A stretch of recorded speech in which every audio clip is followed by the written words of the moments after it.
1817, June 15th, 1944, 1,200 yards behind the Chiran Canoa beachhead on Saipan, Mariana Islands, Pacific Theater.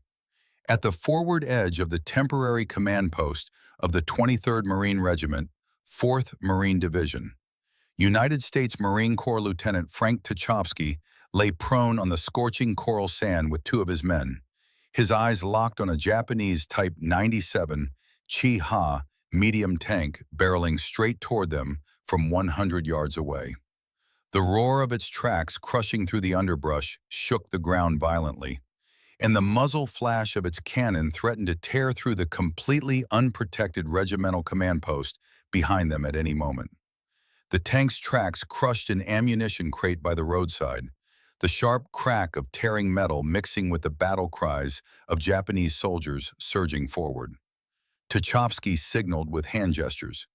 Beside him, Gunner Hedges tightened his grip on the bazooka rocket launcher in his hands, his finger curling around the trigger. 30 yards. That was the maximum range at which a bazooka could penetrate the side armor of a Type 97 tank. One step closer, and the tank's onboard machine guns would tear both men to shreds. The engine roar grew louder, the rising sun insignia on the tank's hull clearly visible through the smoke and gunpowder. Hedges held his breath. Tachovsky sprang to his feet, firing a full burst from his M1 carbine at the tank's observation slit. With a sharp crash, the observation window glass shattered. In that split second, Hedges pulled the trigger. The rocket streaked out with a blazing tail, its piercing shriek drowning out the tank's roar. The next second, a deafening explosion ripped across the beachhead. The side armor of the Type 97 was torn clean open. The ammunition inside the tank detonated instantly. The turret was blown meters into the air, and the towering fireball stained the dusk sky blood red. No one knew that this small team, which had just pulled off a life-or-death miracle on the landing beach, was made up of 40 men, all problem soldiers, pulled just 3 days prior from brigs and disciplinary barracks across units of the U.S. Pacific Fleet. No one believed that these misfits, derided by their fellow troops as scum and criminals, would over the next 24 days, through a series of near-suicidal operations, become a critical force that shaped the outcome of the Battle of Saipan. They had a code name sealed away in U.S. military archives for nearly 70 years, the 40 Thieves. By 1944, the tide of the Pacific War had turned irrevocably. Following their victories at the Battle of Midway and the Battle of Guadalcanal, U.S. forces had fully shifted to a strategic counteroffensive, pushing steadily forward with their island-hopping strategy, their sights set directly on the absolute national defense zone, ringing the Japanese home islands. The Mariana Islands were the core hub of this defense zone, and Saipan was the administrative capital of the Marianas. The Japanese had deployed massive troop numbers on the island and built large airfields. If U.S. forces took Saipan, their B-29 Superfortress bombers would be able to take off directly from the island to strike every corner of the Japanese home islands, ripping open the country's homeland defense barrier for good. The Japanese garrison on Saipan included the 43rd Infantry Division and 47th Independent Mixed Brigade under the Imperial Japanese Army's 31st Army, as well as the Imperial Japanese Navy's 5th Naval Guard Unit and 1st Yokosuka Special Naval Landing Force, totaling over 31,000 troops. They were commanded by Army Lieutenant General Yoshitsugu Saito and Navy Vice Admiral Chuichi Nagumo.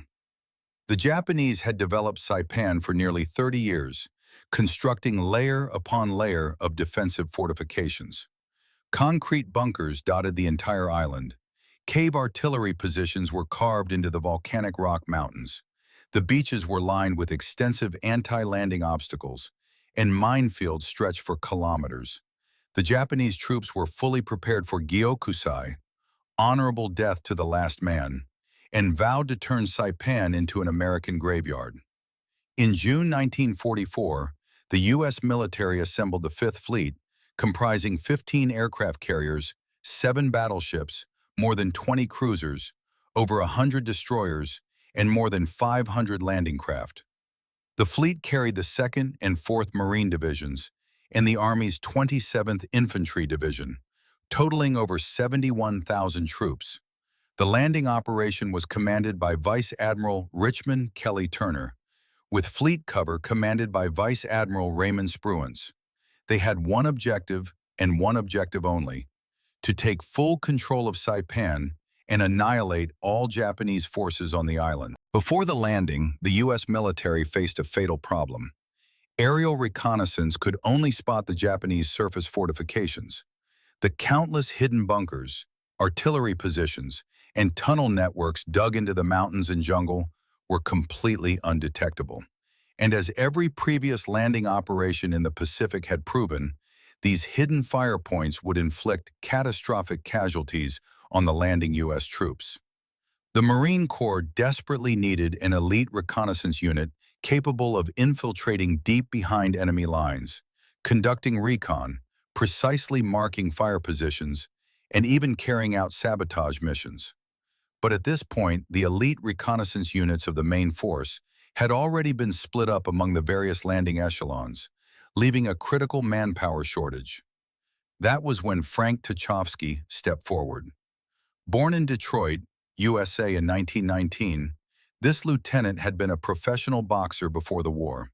After enlisting, he had earned a battlefield commission to lieutenant for his extraordinary bravery and combat achievements during the Guadalcanal campaign. He was unruly and defiant, never fighting by the book, and specialized in leading small units deep behind enemy lines to pull off seemingly impossible missions. Faced with the Marine Corps headquarters' urgent need, Tachovsky put forward a proposal that left everyone stunned. He would recruit his men from the brigs and disciplinary barracks. At the time, the brigs across the Pacific Fleet were filled with all manner of problem soldiers. Among them were pre-war gang enforcers, career street thieves, and professional boxers, hotheads locked up for assaulting officers, repeat offenders facing military tribunals and federal prison for going AWOL or stealing military supplies, and combat veterans disciplined for disobeying orders and launching unauthorized attacks. Tachovsky walked into the brig and gave these men only one choice: stay locked up, face a court-martial, and rot in a federal prison, or ship out to Saipan with him, join his reconnaissance team, and earn their way back to honor with blood. There were no special privileges, no promises of leniency, not even standard-issue weapons. They would be using worn, surplus gear left over in the armory. Not a single one of the 40 men chose prison. They all stepped forward and took the uniform Tachovsky held out to them. Tachovsky's selection criteria were only 3. First, they had to be able to fight with exceptional skill, whether in hand-to-hand combat or marksmanship.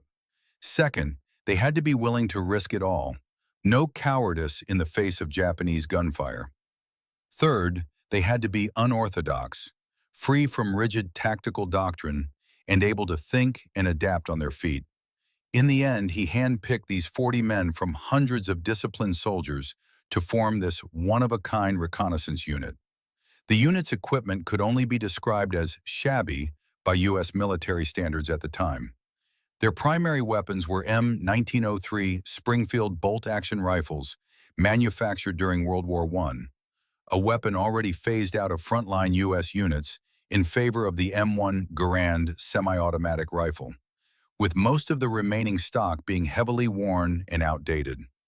Alongside the Springfields, the unit had only a small number of M1 carbines, Thompson submachine guns, 3 bazooka rocket launchers, a dozen or so hand grenades, and a handful of combat knives.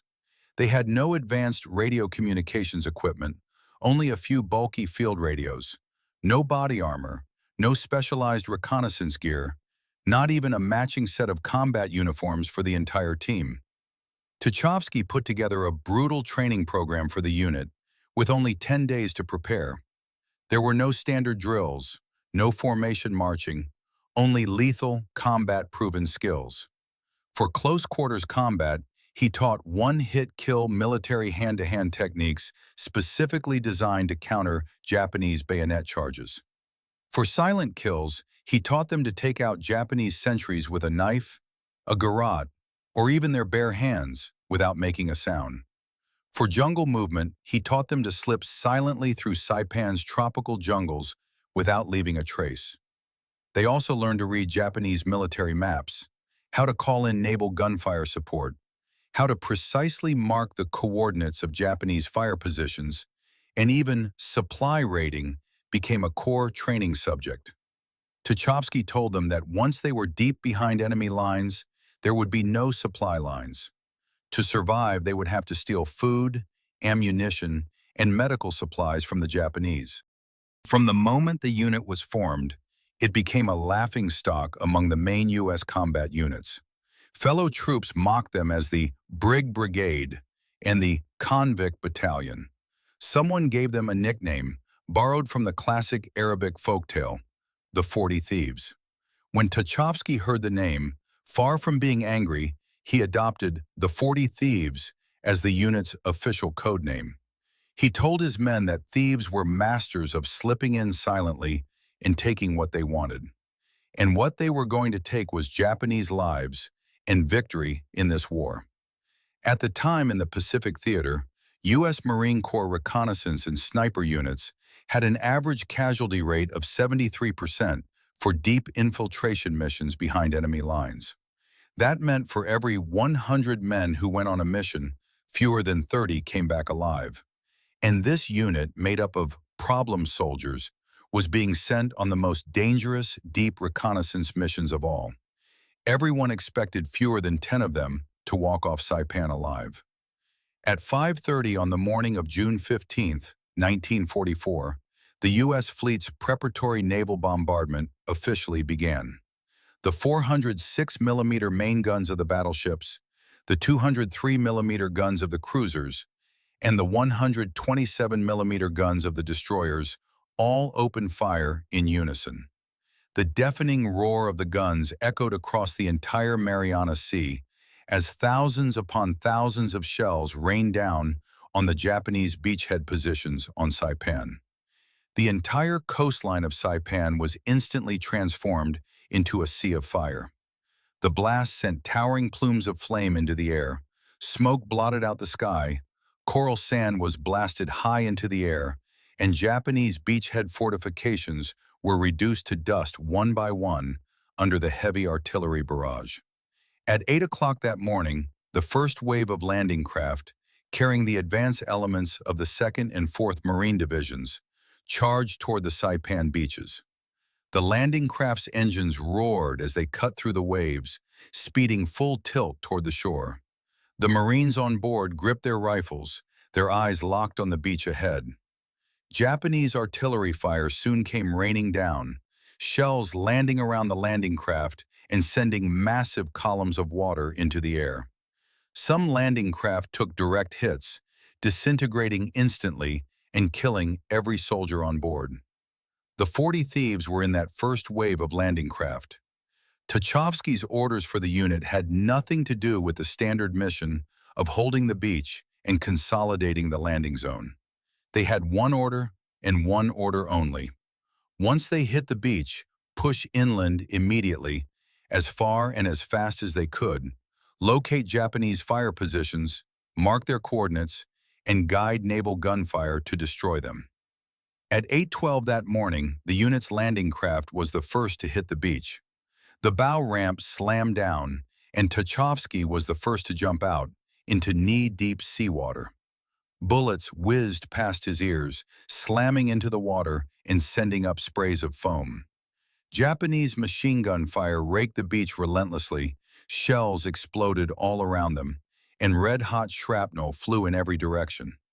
Unlike the other landing units, the team did not hit the sand and take cover, waiting for follow-up troops to arrive. Tachovsky waved his hand, and the 40 men immediately spread out into two-man teams in a skirmish line, charging fast toward the jungle inland. They stuck to no rigid formation, communicating only with hand signals.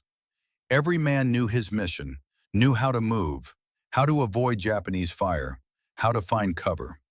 Their movements were faster, more agile, and more ruthless than the regular soldiers of the main force. By 9:30 that morning, just 1 hour and 18 minutes after the landing began, the 40 Thieves had pushed 300 yards inland into Saipan, making them the furthest forward U.S. unit in the entire landing force. At that point, most of the main force's soldiers were still locked in fierce combat on the beach, not even having fully secured the landing zone. Midway through their advance, the unit's point man spotted a Japanese concrete bunker.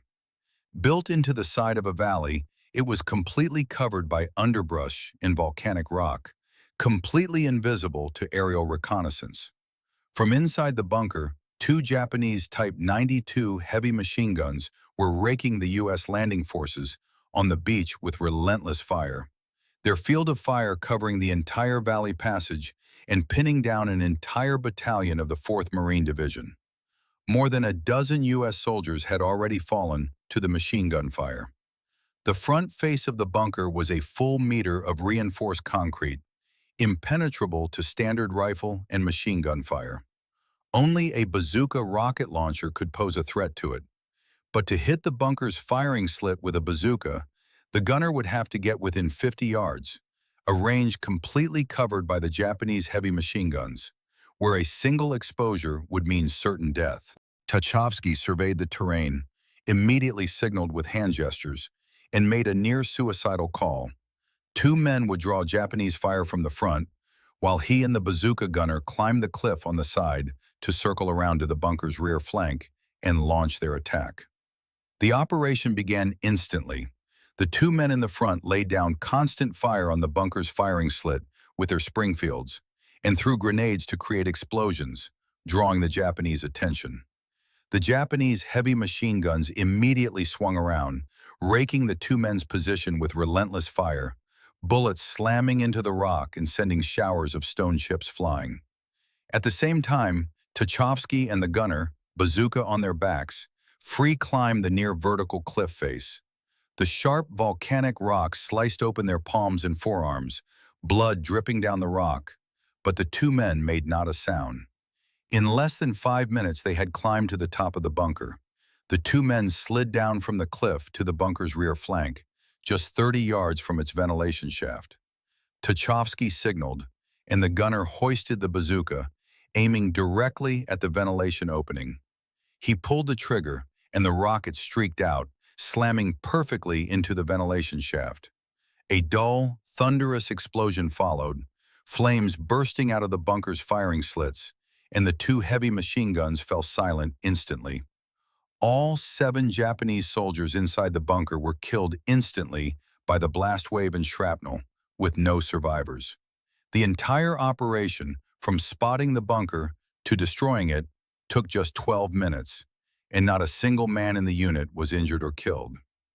After destroying the bunker, the unit continued their push inland. They split into multiple two-man teams, slipping silently through the jungle like hunters, searching for hidden Japanese fire positions. Every time they found a Japanese bunker, artillery position, or machine gun nest, they immediately used their field radios to send the precise coordinates to the U.S. fleet offshore. Moments later, heavy artillery shells from U.S. battleships would rain down, reducing the Japanese fortifications to rubble. By 12 o'clock noon on June 15th, just 4 hours after the landing began, the 40 Thieves had marked 17 hidden Japanese fire positions and guided U.S. naval gunfire to destroy every single one of them with pinpoint accuracy. Their actions cleared the deadliest obstacles for the main U.S. forces' advance, saving the lives of at least 100 U.S. soldiers. At 1400 on the afternoon of June 15th, the unit continued their push deeper inland, reaching a mountainous jungle area in central Saipan. The point team suddenly sent a hand signal.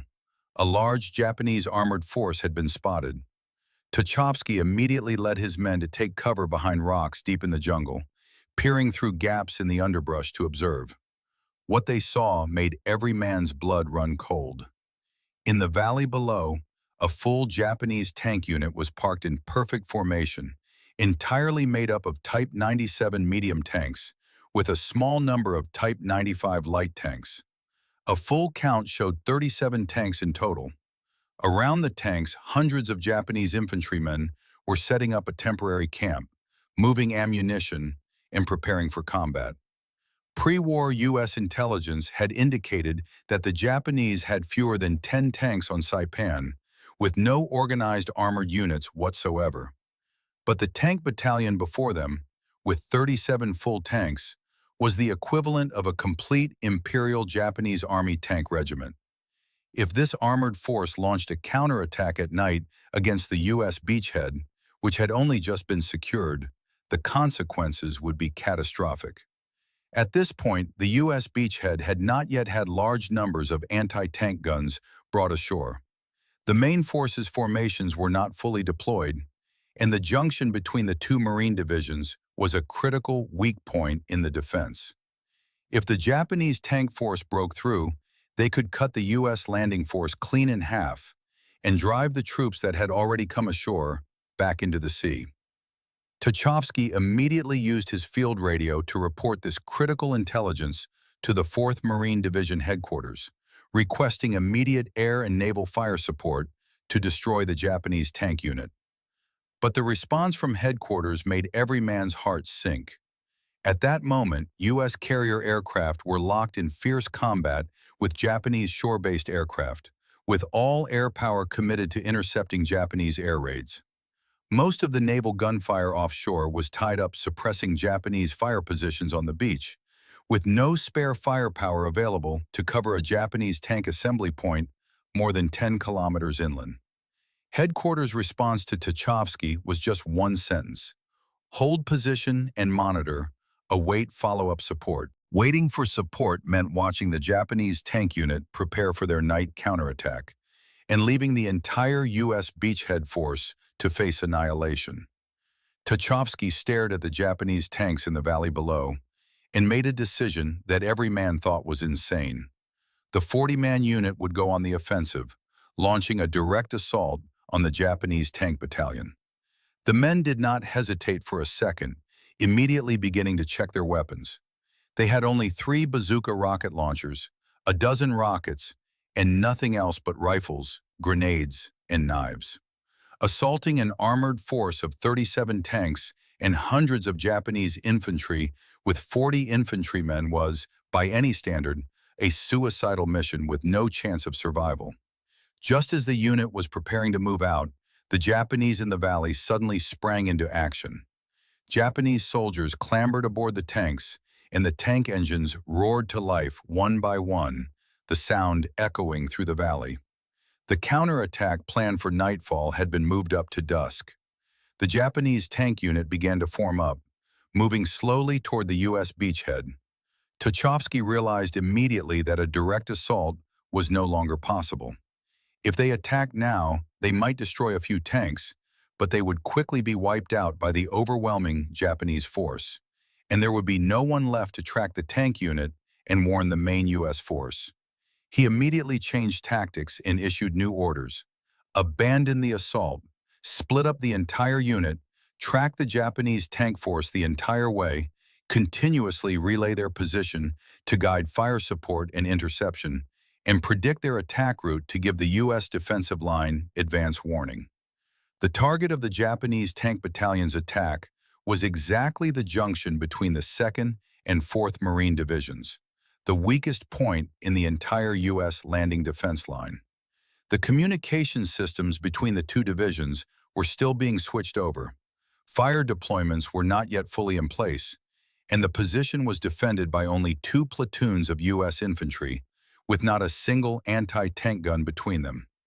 The Japanese intent was crystal clear: use the tank force to tear open this gap, charge into the rear of the U.S. lines, split and encircle the 2 Marine divisions, and completely destroy the U.S. landing zone. By 1740 that afternoon, the Japanese tank force had charged to within 800 yards of the U.S. defense line.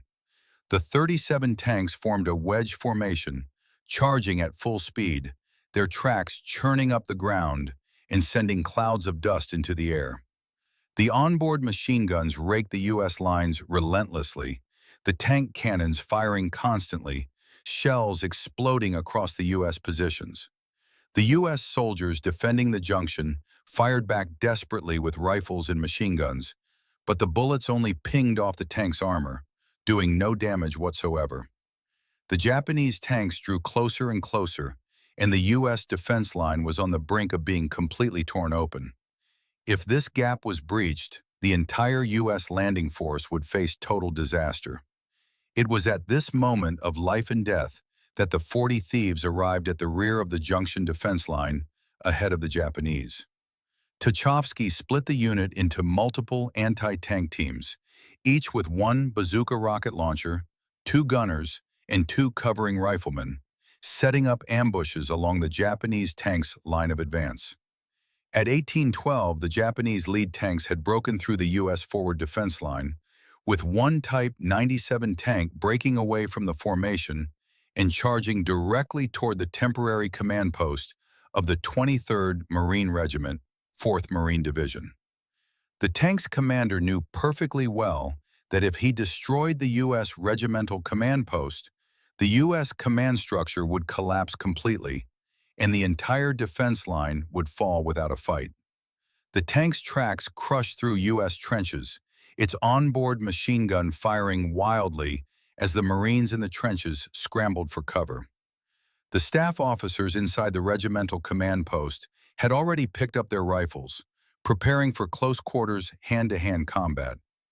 Every man there knew they had nowhere left to run. That was when Tachovsky and Gunner Hedges burst out of the underbrush on the flank, sprinting straight toward the tank before dropping to the ground and crawling rapidly forward. The tank's machine gun raked toward them, bullets slamming into the ground around them and sending up sprays of coral sand. The two men did not pause for a second, continuing their rapid advance until they were just 30 yards from the tank. This was the maximum range at which a bazooka could penetrate the Type 97 side armor. One step closer, and they would be inside the machine gun's blind spot. But at the same time, the tank's tracks could roll over them at any moment. Tachovsky sprang to his feet, raised his M1 carbine, and fired a full burst directly at the tank's observation slit. With a sharp crash, the tempered glass of the observation window shattered, and the tank commander instinctively ducked back inside.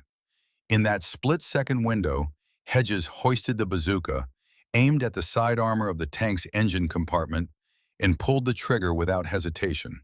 The rocket streaked out with a blazing orange tail, its piercing shriek drowning out the tank's engine roar. The next second it struck home perfectly, and a violent explosion erupted instantly. The side armor of the Type 97 was torn clean open with a gaping hole, the rocket's molten metal jet igniting the ammunition inside the tank in an instant. What followed was an even more catastrophic secondary detonation. The tank's turret was ripped clean off by the blast wave, sent flying meters into the air as a towering fireball stained the entire dusk sky blood red. The entire Japanese tank crew inside was killed instantly. At the same time, the unit's other anti-tank teams opened fire one after another. They had set up ambushes in the underbrush and behind rocks on both sides of the road, waiting for the Japanese tanks to charge past before closing into fire, targeting the tanks' weak points, their side armor, engine compartments, and tracks. The crump of bazooka rockets echoed out one after another as Japanese tank after Japanese tank was hit and burst into flames. The Japanese tank force was caught completely off guard by this unit that had appeared out of nowhere. They had no idea how many U.S. troops were attacking them or where they were. The tank cannons fired blindly into the surrounding underbrush, the onboard machine guns raking wildly, but the unit's men fired a single rocket and immediately relocated, giving the Japanese no chance to counterattack. This blocking action lasted a full 40 minutes. By 1857, the 40 Thieves had destroyed 6 Japanese Type 97 tanks and damaged another 4, brutally slowing the Japanese tank force's advance. But at the same time, their position was completely exposed. The Japanese infantry had reacted and were now charging toward the unit's ambush positions. Hundreds of Japanese soldiers charged forward, rifles at the ready, screaming their banzai battle cries. Bullets rained down like a storm, shells exploding all around them.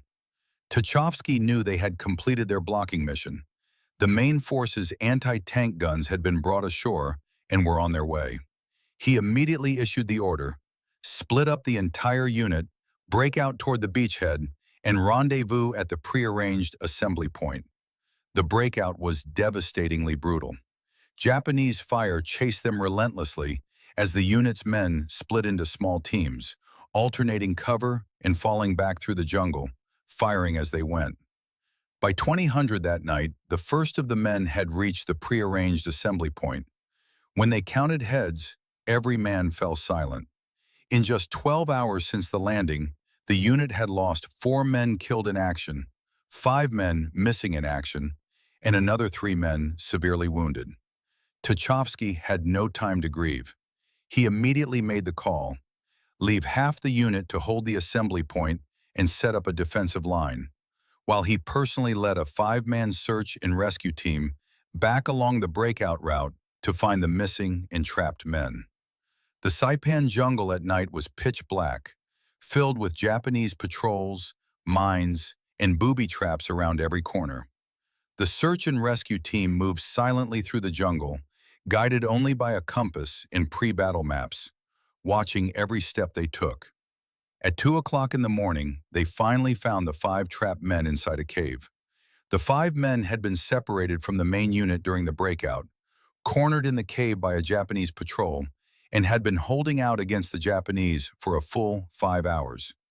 Outside the cave, a squad of Japanese soldiers was guarding the entrance, waiting for dawn to launch their assault. Tachovsky surveyed the terrain and immediately drew up a rescue plan. 2 men would circle around to the rear of the cave to cut off the Japanese retreat. Another 2 men would sneak up from the front to silently take out the Japanese sentries. He himself would hold the flank, ready to provide support at a moment's notice. The operation began instantly. The 2 men slipped through the dark jungle like ghosts, moving silently up behind the Japanese sentries. The sentries were holding their rifles, staring intently at the cave mouth, completely unaware that death was right behind them. The 2 men struck at the exact same time, their combat knives sliding precisely into the sentries' throats without a sound. In less than a minute, all 4 Japanese sentries at the cave mouth had been silently eliminated. The remaining 8 Japanese soldiers were asleep in a temporary bunker next to the cave, completely unaware of what was happening. The search and rescue team tossed several hand grenades into the bunker, and a violent explosion erupted, killing every Japanese soldier inside instantly. The entire rescue operation took just 12 minutes. All 5 trapped men were successfully rescued, and not a single man on the search and rescue team was injured or killed. Just as the search and rescue team was preparing to return to the assembly point with the trapped men, disaster struck. They ran headlong into a Japanese patrol, a full 50-man platoon. The 2 groups were face to face with no time to react. The Japanese opened fire first, bullets whizzing past them. Tachovsky shouted immediately for the entire unit to retreat, running toward the canyon behind them. The men fell back, firing as they went, using their rifles and grenades to hold off the pursuing Japanese. But the Japanese had overwhelming numbers and firepower, forcing them to retreat further and further until they were finally cornered in a dead-end canyon. The canyon was flanked by vertical rock walls dozens of meters high, with only one entrance and no exit. It was a complete death trap. The Japanese quickly sealed off the canyon entrance, firing constantly into the gorge, tossing in grenades, and shouting surrender demands. They knew the Americans inside the canyon had nowhere to run. Every man there thought this was the end. But Tachovsky refused to give up. He grabbed a flashlight, running his hands along the rock wall, searching for any chance of escape. That was when one of the men suddenly shouted, "There's a crack here." Tachovsky rushed over immediately and saw a narrow fissure in the rock wall, just wide enough for a man to squeeze through sideways. He shone the flashlight inside. The crack went deep, with no end in sight, but he could feel wind blowing through it, meaning the other end was open. There was no time to hesitate. The Japanese were already organizing a charge to rush the canyon. Tachovsky immediately gave the order. Every man squeezed through the crack one by one, with him bringing up the rear. The men filed in, one after another, squeezing sideways through the narrow fissure. The sharp rocks sliced through their uniforms and skin, blood smearing the walls. But every man gritted his teeth, not making a sound, moving quickly forward. Tachovsky was the last one into the crack. Before he entered, he tossed his last 2 hand grenades toward the canyon entrance, the blast temporarily holding back the Japanese charge. The crack was pitch black, the men moving forward only by the faint light of the flashlights, their feet on uneven rock, loose stones falling constantly from the ceiling above. They walked through the fissure for a full 40 minutes before finally seeing light ahead. The other end of the crack opened into the jungle behind the canyon. Every man breathed a sigh of relief. They had fought their way out of certain death, carving a path to survival where there was none. After climbing out of the crack, they immediately destroyed any trace of the entrance before moving quickly toward the beachhead. By the time the Japanese rushed into the canyon and found it empty, they had shaken off their pursuers and were already several kilometers away. At 6 o'clock that morning, the search and rescue team returned safely to the assembly point with the trapped men. By 8 o'clock on the morning of June 17th, a full 48 hours after the landing began, the 40 Thieves had suffered 6 men killed in action, 3 missing, 2 severely wounded, and 4 lightly wounded, a casualty rate of 22%. This number was dramatically lower than the 73% average casualty rate for reconnaissance units in the Pacific Theater. And the results they had achieved stunned the entire U.S. Marine Corps. After the landing zone was secured, the main U.S. force began their advance inland across Saipan. But the Japanese resistance grew more and more ferocious. They had abandoned their beachhead positions, retreating into the mountains inland of Saipan, where they had built extensive cave artillery positions carved into the volcanic rock mountains. These artillery positions were all hidden inside mountain tunnel networks.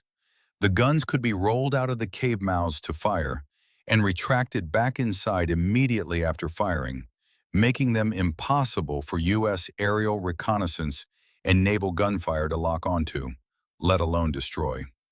These cave artillery emplacements inflicted massive casualties on the advancing U.S. troops, bringing the American offensive to a grinding halt. The 4th Marine Division headquarters issued a new mission to the 40 Thieves. Infiltrate 3 miles inland into Saipan, penetrate the Japanese Corps defensive positions, locate the cave artillery positions invisible to aerial reconnaissance, and map out their locations, tunnel structures, troop deployments, and ammunition depot locations to provide precise intelligence for the upcoming assault operations. It was a mission with almost no chance of survival. Infiltrating 3 miles inland meant they would be completely cut off from U.S. lines, deep inside Japanese-held territory, surrounded by Japanese forces on all sides. If they were discovered, they would be surrounded, with no support and no way out. After receiving the mission, Tachovsky did not hesitate for a second, immediately leading the unit out. They split into multiple teams, slipping silently through the Japanese front lines and into the core Japanese defensive zone. By day, they hid in rock crevices in the jungle, observing Japanese movements and marking their patrol routes. By night, they moved through the darkness, creeping closer and closer to the Japanese mountain defensive positions. On the 3rd night, the point team finally located the Japanese cave artillery position. The position was built into a mountain hundreds of meters above sea level, with multiple cave mouths and an extensive tunnel network, housing a large number of artillery pieces and Japanese soldiers. Tachovsky selected 2 men to form an infiltration team, tasked with sneaking into the cave to map out the interior. These two men had been career street thieves before the war, masters of picking locks and slipping in and out of places undetected without leaving a trace. The two men changed into the uniforms of dead Japanese soldiers, slung Japanese rifles over their shoulders, and slipped silently up to the cave mouth under cover of darkness. Two Japanese sentries were on guard at the entrance. The two men slipped up behind them like ghosts, silently taking out the sentries with their knives and dragging the bodies into the underbrush nearby. Then the two men hunched low and slipped silently into the cave. Inside the cave was an extensive network of tunnels filled with Japanese soldiers and roving patrols. Using their fluent Japanese and intimate knowledge of Japanese military regulations, the two men evaded patrol after patrol, moving silently through the tunnels. They mapped out the full layout: 8 105mm howitzers and 4 75mm mountain guns deployed inside the cave position, along with a full ammunition depot storing over 2,000 artillery shells. The tunnel network also housed the Japanese regimental command post, communications center, and a full battalion of Japanese infantry, totaling over 800 troops.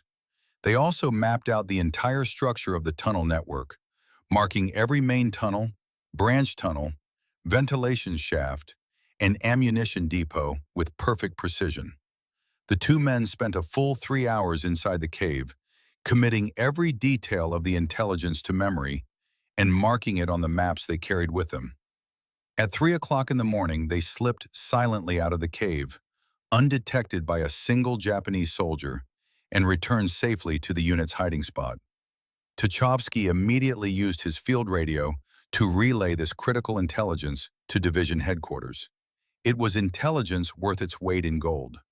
Using this information, the U.S. military drew up a precision assault plan, using heavy bunker-busting bombs to strike critical nodes in the tunnel network, and flamethrowers to clear the Japanese soldiers inside the caves. In the subsequent assault operation, this cave artillery position, which had inflicted such heavy losses on the U.S. military, was completely destroyed, and all the Japanese inside were annihilated. The intelligence provided by the 40 Thieves saved the lives of hundreds of U.S. soldiers. As the U.S. advance continued, the main Japanese forces gradually retreated to Garrison, the capital city of Saipan. Garrison was the largest city on Saipan and the Japanese command center for the entire Mariana Islands. The Japanese had built layer upon layer of urban combat fortifications inside the city. Every building had been turned into a fire position, every street lined with roadblocks and minefields. For the U.S. to take Garrison, they would inevitably face massive casualties. U.S. military headquarters desperately needed intelligence on the Japanese defensive deployments inside Garrison, mapping out their troop positions, fire points, and command headquarters to prepare for the final assault on the city. This mission once again fell to the 40 Thieves. Tachovsky led the unit to the outskirts of Garrison, observing the city for a full day. He noticed that Japanese soldiers inside the city frequently rode bicycles to patrol the streets and deliver orders. And Japanese troops almost never suspected their own men on bicycles. So he put forward a plan so insane it bordered on suicidal. A 5-man team would scavenge abandoned Japanese bicycles, change into Japanese uniforms, disguise themselves as a Japanese patrol, and ride straight into Garrison in broad daylight to carry out their reconnaissance mission. The 5 men selected for this mission were all fluent in Japanese and intimately familiar with Japanese military regulations. They found 5 abandoned Japanese bicycles on the outskirts of the city, changed into the uniforms of dead Japanese soldiers, brought their rifles and maps, and even found a Japanese rising sun flag to mount on the lead bicycle. Tachovsky told them there would be no cover, no support for this reconnaissance mission. If their cover was blown, they would be on their own, either fight their way out or die in the city. The men did not back down. Every single one of them was ready. At 8 o'clock the next morning, the 5-man team mounted their bicycles, formed a single file, and rode straight toward the entrance to Garapan. The Japanese checkpoint at the city entrance was manned by more than a dozen Japanese soldiers, rifles at the ready, inspecting everyone passing through. The team's men showed no sign of nervousness, riding their bicycles straight toward the checkpoint. The lead man called out the password in fluent Japanese to the sentries at the gate. The sentries responded with the correct password, saw their uniforms and the rising sun flag on the bicycle, and did not suspect a thing. They lifted the barrier and let them ride straight into the city. Once inside the city, the five-man team rode their bicycles openly through the streets of Garapan. They traveled along the main roads, moving slowly, observing as they rode, marking every Japanese fire position, roadblock, minefield, and troop deployment on their maps. Along the way, they passed countless Japanese soldiers, patrols, infantrymen, wounded troops, even Japanese officers.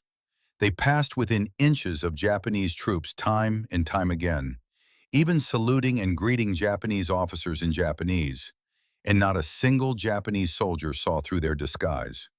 They even rode their bicycles straight past the perimeter of the Japanese division headquarters, mapping out its exact location in defensive deployments. The entire reconnaissance mission lasted a full 4 hours. The five-man team rode their bicycles through nearly every major street in Garapan, mapping out all the critical defensive information inside the city, marking more than 50 Japanese fire positions, 12 minefields, and the exact locations of the Japanese command post, ammunition depots, and medical stations. At 12 noon, the five-man team rode their bicycles straight out of Garapan, the Japanese sentries once again not suspecting a thing, letting them ride out of the city without incident. It was only when they were several kilometers outside the city, back at the unit's hiding spot, that every man finally breathed a sigh of relief. This near-suicidal reconnaissance mission was completed without firing a single shot, without their cover being blown, and they returned with the critical intelligence U.S. headquarters had been desperate for. Using this intelligence, the U.S. military drew up a precision assault plan. On July 3, 1944, the U.S. launched its final assault on Garapan. Naval gunfire and airstrikes hit Japanese fire positions, command posts, and ammunition depots with pinpoint accuracy, using the coordinates provided by the unit. Infantry units advanced rapidly along the marked safe routes, avoiding Japanese minefields and booby traps. What had been expected to be a week-long battle costing thousands of U.S. casualties ended with the U.S. taking full control of Garapan in just 3 days, with casualties more than 60% lower than projected. The 40 Thieves' insane reconnaissance mission had won the day in the capture of Garapan. On July 7, 1944, the final hours of the Battle of Saipan, Japanese commanders Yoshitsugu Saito and Shuichi Nagumo committed seppuku inside a cave. Before their deaths, they issued their final order: organize every remaining Japanese soldier on the island to launch the largest banzai charge of the entire Pacific War.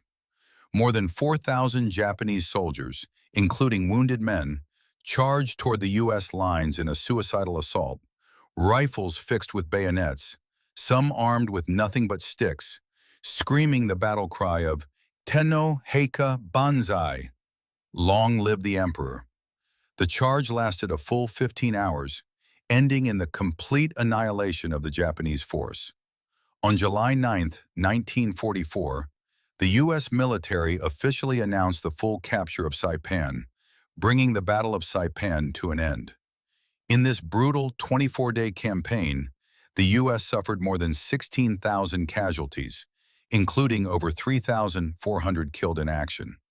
Of the 31,000 Japanese defenders, all but around 1,000 who were taken prisoner were killed in action. More than 22,000 Japanese civilians also committed suicide by jumping off cliffs in the final hours of the battle. Over those 24 days of combat, of the 40 Thieves' original 40 men, 12 were ultimately killed in action and 9 were wounded, a total casualty rate of 56%. This number was still dramatically lower than the 73% average casualty rate for reconnaissance units in the Pacific Theater. And the results they achieved were nothing short of legendary. Over the course of the entire campaign, they marked more than 200 hidden Japanese fire positions, artillery emplacements, and command posts, guiding U.S. naval and air power to destroy every single one of them. They foiled the Japanese tank battalion's counterattack, stopping the U.S. lines from being split apart and saving the U.S. regimental command post. They infiltrated deep behind enemy lines to retrieve critical intelligence on the Japanese cave artillery positions and Garapan's defensive deployments, clearing the way for the U.S. assault operations. After the war, the U.S. Marine Corps headquarters estimated that the actions of the 40 Thieves reduced overall U.S. casualties by at least 15%, saving the lives of approximately 2,000 U.S. Marines. After the Battle of Saipan, the 40 Thieves were not disbanded. The remaining members, supplemented with new recruits, went on to fight in the battles for Tinian and Guam in the Mariana Islands, as well as the subsequent battles of Iwo Jima and Okinawa, continuing to write their legend across the Pacific Theater. When the war ended, this unit, which had won such extraordinary glory in the Pacific, was completely forgotten. Because most of their members were problem soldiers from disciplinary barracks, they were barely mentioned in official U.S. military histories. They were awarded few medals, and even their code name, the 40 Thieves, was known to almost no one. After the war, the surviving members of the unit were gradually discharged and returned to the United States. Many of them suffered from severe post-traumatic stress disorder, PTSD, woken night after night by nightmares, unable to integrate back into normal civilian life.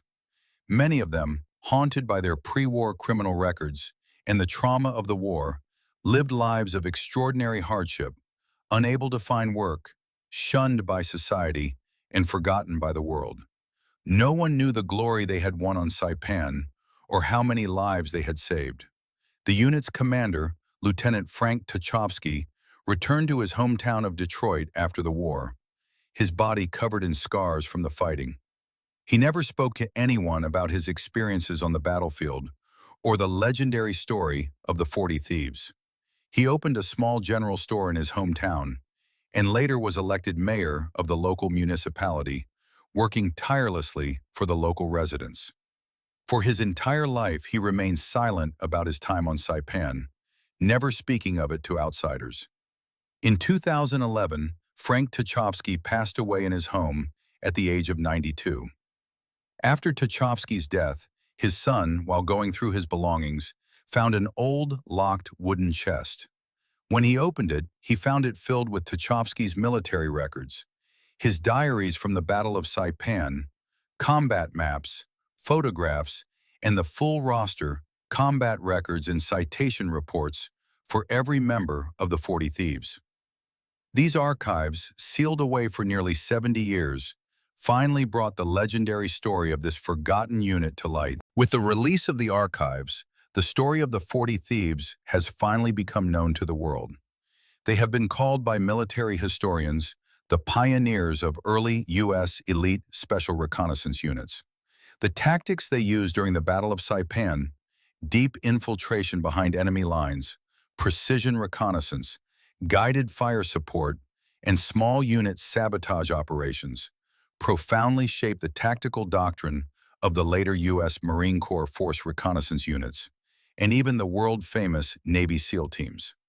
These men, once dismissed as military scum and problem soldiers, used their blood and courage in the Pacific to prove their worth, becoming one of the toughest, most legendary combat units of the entire World War II Pacific Theater. When we look back at the Battle of Saipan, there are three core reasons for the ultimate U.S. victory. First, absolute air and naval fire superiority. The U.S. fleet and carrier aircraft held complete control of the sea and air around Saipan, providing overwhelming fire support for the landing forces. Second, precision intelligence and reconnaissance. Deep reconnaissance units like the 40 Thieves were the core of this intelligence effort, mapping out the Japanese hidden fortifications and deployments, allowing the U.S. to use their fire superiority with pinpoint accuracy and avoid unnecessary casualties. Third, Japanese tactical blunders. The Japanese deployed the majority of their troops on the beach, suffering catastrophic losses during the U.S. heavy artillery preparatory bombardment. Their subsequent armored counterattack and final banzai charge were nothing more than meaningless suicidal assaults, ultimately leading to their total annihilation. And the legend of the 40 Thieves proves that in modern warfare, intelligence is just as critical as advanced weaponry and equipment. Even if they were armed with nothing but outdated World War I-era rifles, even if they had no advanced gear, even if they were only 40 men, the precise intelligence they obtained could call down the 400 6mm main guns of U.S. battleships and the aerial bombs of carrier aircraft, inflicting catastrophic damage on the Japanese. With their actions, they proved the immense value of special reconnaissance operations in modern amphibious landing warfare. The victory at the Battle of Saipan had a decisive impact on the course of the Pacific War. After the U.S. took Saipan, the B-29 Superfortress bombers finally had a forward base from which to strike the Japanese home islands directly. On November 24, 1944, U.S. B-29 bombers took off from Saipan to carry out their first bombing raid on Tokyo, the Japanese capital, launching the large-scale strategic bombing of the Japanese home islands. This campaign completely destroyed Japan's war-making potential and accelerated the collapse of Japanese fascism. At the same time, the devastating defeat at Saipan brought about the total collapse of Hideki Tojo's cabinet, and Japan's war machine began to crumble. This brings us to the end of the 70-year forgotten legend of the 40 Thieves. If you enjoyed this video, don't forget to like, subscribe, and share to help more people learn the story of this forgotten legendary unit. Feel free to leave a comment below, sharing the legendary World War II stories you know, or the experiences of your family members who served in the war. Thank you for watching, and we'll see you in the next video.